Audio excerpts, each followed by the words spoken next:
जुर्म की दुनिया वाकई अजीब है। कई बार जो दिखता है असल में वो होता नहीं है और कई बार जो होता है असल में वो दिखता नहीं है। ये कत्ल की कहानी भी कुछ वैसे ही है। जिस शख्स की मौत होती है मौके से उसकी लाश भी मिलती है और सुसाइड नोट्स भी। वहां से मौत के सबूत भी मिलते हैं और मौत की वजह भी। इन सभी को देखकर पुलिस भी मान लेती है कि ये आत्महत्या का ही केस है।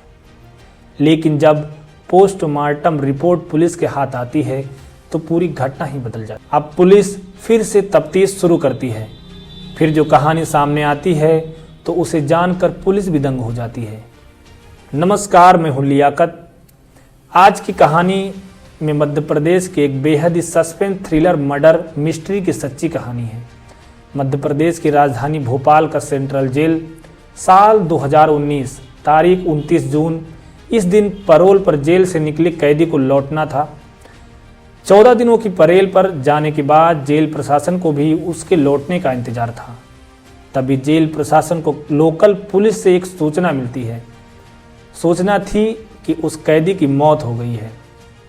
हत्या के केस में उम्र कैद की सजा मिलने और जेल की जिंदगी से परेशान होकर उसने घर में ही आत्मदाह कर लिया है। लोकल पुलिस ने बताया कि कैदी ने एक सुसाइड नोट से भी छोड़ा है। हैंडराइटिंग भी उसी की है और मौत की वजह भी बताई है। इसलिए अब उसके शव का पोस्टमार्टम कराकर केस को बंद करने की तैयारी है। ये जानकर जेल प्रशासन भी उस कैदी के केस को बंद करने के लिए लोकल पुलिस के फाइनल रिपोर्ट का इंतजार करने लगता है। जिस कैदी की मौत हुई थी उसका नाम था राजेश परमार, उम्र तकरीबन 34 साल। वह मध्य प्रदेश के भोपाल के नीलबढ़ एरिया के हरिनगर में रहता था। इस पर साल 2014 में एक हत्या का आरोप था। उसी के केस में इसकी गिरफ्तारी हुई थी। साल 2016 में उसे कोर्ट ने आजीवन कारावास की सजा सुनाई थी, जिसके बाद से वो जेल में ही था। उसी समय राजेश के पिता की मौत हो गई थी। इसी वजह से उसे 14 दिनों की पैरोल मिली थी। इसलिए 15 जून को वो पैरोल पर बाहर आया था। 29 जून को उसकी पैरोल खत्म होने वाली थी। इस वजह से उसे हर हाल में 29 जून को जेल में लौटना था।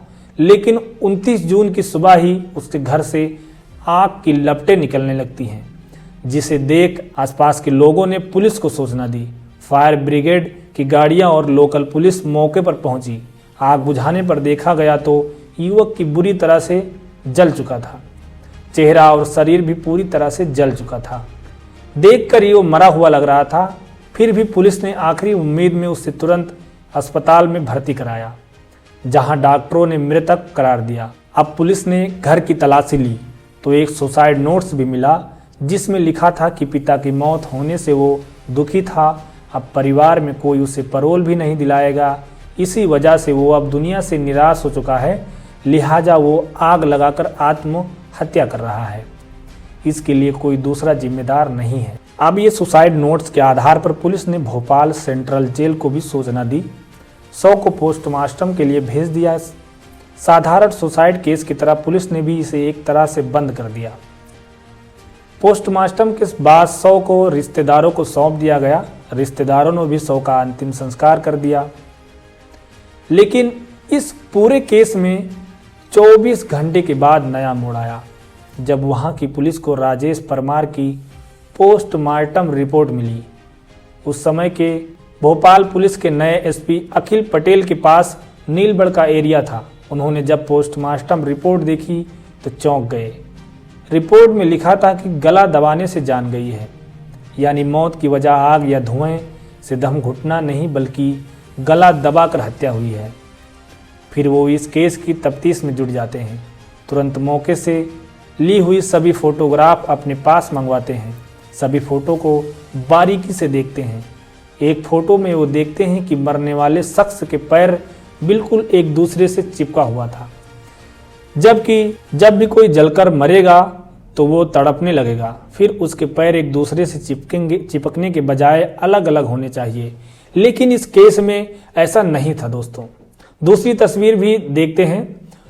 उनसे पता चलता है कि उस शख्स का चेहरा और सीने वाला हिस्सा ही पूरा जला था, जबकि हाथ और पैर जले नहीं थे और अजीब तरीके से मुड़े भी थे।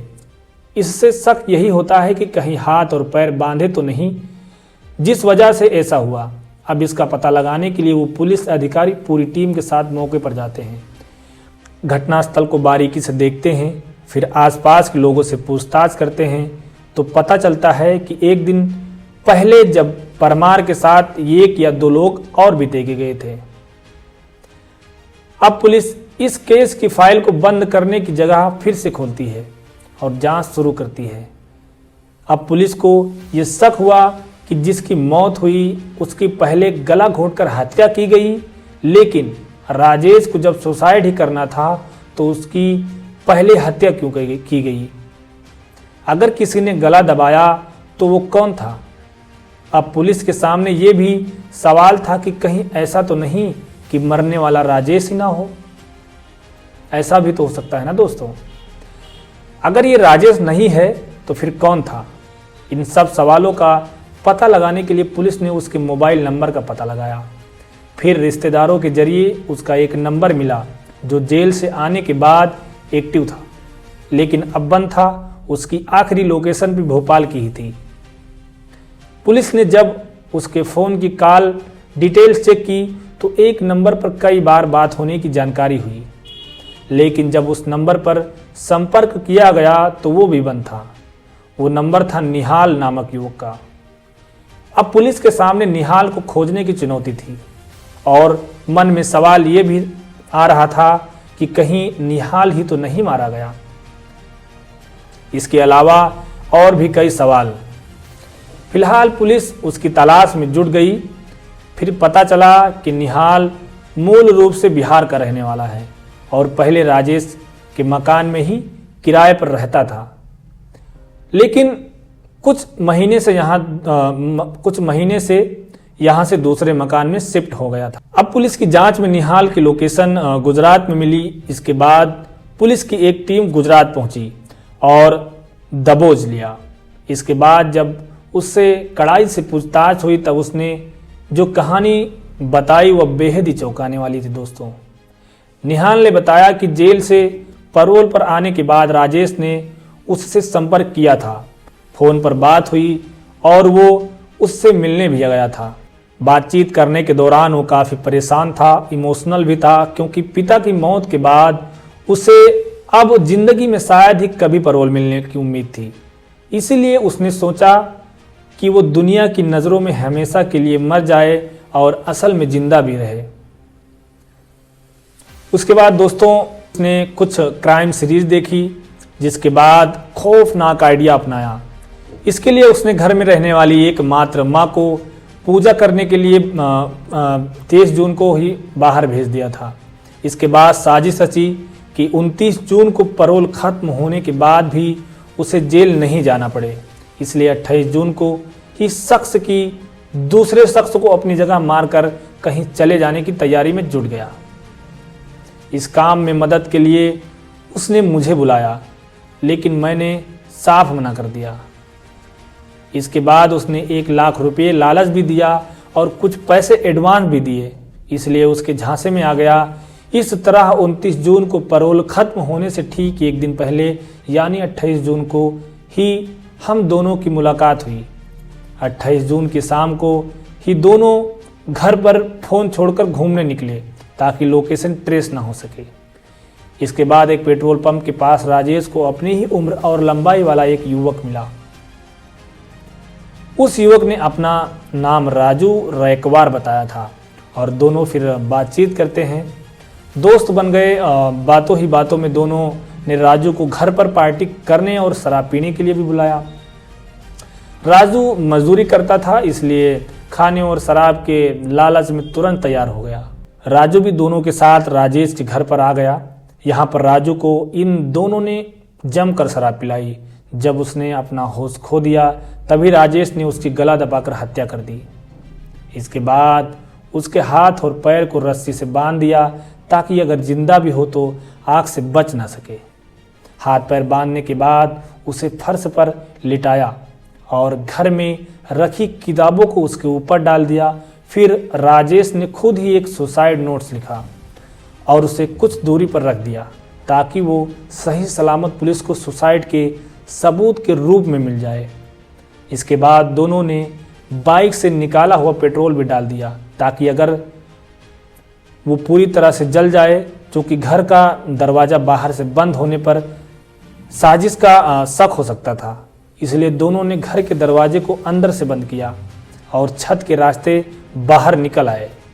इसके बाद खिड़की से माचिस जलाकर तीलू को अंदर फेंक दिया। इस तरह से जब आग की लपटें बढ़ गईं तब दोनों एक साथ वहां से फरार हो गए। साजिश के तहत राजेश ने निहाल का एक पुराना सिम कार्ड सिर्फ लिया और साउथ इंडिया में चला गया। वहीं निहाल गुजरात आ गया था। अब पुलिस ने निहाल की कहानी सच्चाई का पता लगाने के लिए उस मृत युवक के बारे में पता लगाया तो ये सच निकला, क्योंकि राजू रैकवार की पत्नी ने 28 जून की रात में ही लोकल पुलिस में गुमशुदगी की शिकायत की थी। इसके अलावा पुलिस को राजेश के घर से राजू की चप्पल भी मिली थी जिसे उसकी पत्नी ने पहचान लिया था। ये जानकर पुलिस अब जांच में तेजी से जुट गई। अब पुलिस को पूरी कहानी समझ में आ गई थी, लेकिन जब तक राजेश आंखों के सामने नहीं आ जाता तब तक जांच अधूरी ही थी। अब पुलिस को ये यकीन था कि आज नहीं तो कल राजेश किसी भी तरह से निहाल से जरूर संपर्क करेगा। राजेश भी निहाल का एक पुराना सिम कार्ड ले गया था। इस तरह अगले ही दिन आखिरकार राजेश का फ़ोन निहाल के पास आ जाता है। पुलिस की मौजूदगी में ही निहाल उससे बात करने लगा। राजेश ने वहाँ के हालात के बारे में पूछा कि कुछ गड़बड़ तो नहीं है। निहाल ने बताया कि कुछ गड़बड़ नहीं है, पुलिस को कुछ पता नहीं है। इसके बाद राजेश ने कहा कि चेन्नई में उसे कुछ मदद चाहिए, अगर कोई दोस्त हो तो बताना। इस पर निहाल ने कहा कि वो उसे जल्द ही बताएगा।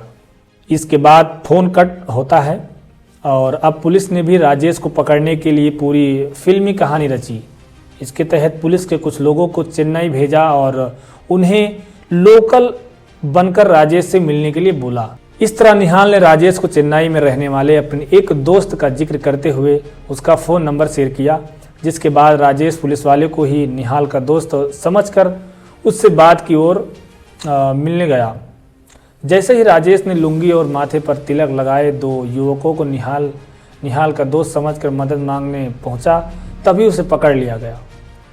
और देखिए दोस्तों, इसी तरह पुलिस ने एक ब्लाइंड मर्डर केस का खुलासा करते हुए 8 जुलाई 2019 को पूरे केस को मीडिया के सामने लाया था। इस केस के बारे में खुद IPS अधिकारी अखिल पटेल कहते हैं कि ये केस कानून की आंखों में धूल झोंकने वाला था, लेकिन जब बारीकी से केस की जांच हुई तो पूरा सच सामने आ गया। इसके बाद राजेश फिर से सलाखों के पीछे भेज दिया गया। दोस्तों, इस कहानी सुनाने का उद्देश्य किसी के दिल को ठेस पहुंचाने और दुख देने का नहीं था। इस कहानी को सुनाने का उद्देश्य ये था कि आप लोग अपना ख्याल रखें और जागरूक बने। चलिए फिर मिलते हैं नेक्स्ट एपिसोड में। अगर एपिसोड अच्छा लगा होगा चैनल को सब्सक्राइब कर देना, वीडियो को लाइक कर देना। ऐसे ही वीडियो देखने के लिए ज़्यादा से ज़्यादा सपोर्ट करना। नमस्कार।